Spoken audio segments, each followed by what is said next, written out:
L'autre grand fait de cette période de la vie du Christ est un des plus célèbres de tout l'Évangile, la résurrection de Lazare. Vous vous souvenez de Lazare? C'était le frère de Marthe et de Marie qui accueillait si gentiment Jésus dans leur maison. Et il ne faut pas ici confondre ce Lazare avec le personnage de la parabole du mauvais riche. Ils portent le même nom, mais il n'y a rien de commun entre eux. Un jour, les deux sœurs envoyèrent quelqu'un dire au maître, « Votre ami Lazare est très malade. » Elles savaient bien que cela suffisait, elles le connaissaient.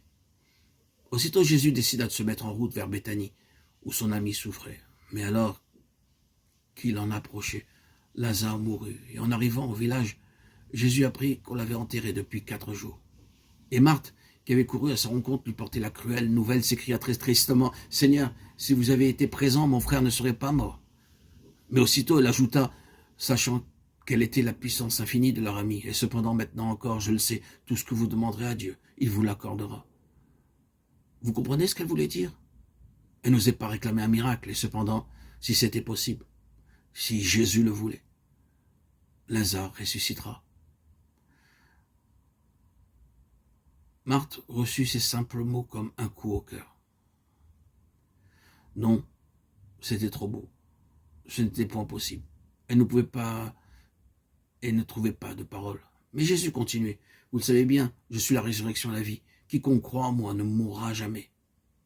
Lazare ressuscitera, dit simplement le Christ. Il se fit mener au tombeau. La lourde dalle ronde, semblable à une meule de moulin qu'on roulait pour fermer les tombeaux en Palestine, était en place. Il la fit enlever. L'entrée du caveau apparut creusée dans la paroi verticale, un petit vestibule menant à la chambre funéraire. Et Jésus, qui était tout ému, presque bouleversé, pria Dieu de toute son âme.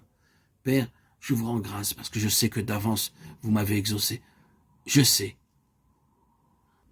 que vous m'exaucez toujours. Je veux que cette foule sache que c'est bien vous qui m'avez envoyé, qu'elle admire votre infinie puissance. » Et d'une voix très forte, il cria, « Lazare, sors !» Aussitôt, quelle minute extraordinaire cela a dû être. Le mort sortit. On le vit paraître dans le couloir sépulcral, les pieds et les mains liés de bandelettes selon la coutume juive, le visage encore masqué par son linceul.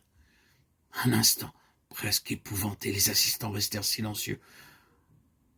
Puis quelques-uns se précipitèrent vers Lazare, arrachèrent ses entraves. Le pâle visage réapparut au jour. Mais les yeux étaient ouverts, pleins de lumière. C'était vrai. Il était vivant. De tels miracles, Jésus en avait déjà fait plusieurs en Galilée. C'était au moins le 3e mort qu'il ressuscitait. Mais dans ce cas, il avait eu certainement une intention très particulière.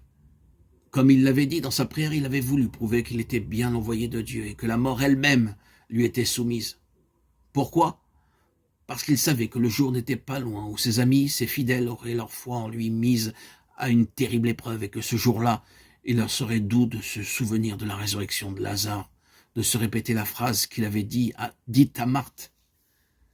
« Je suis la résurrection et la vie », de se rappeler qu'il avait vaincu la mort.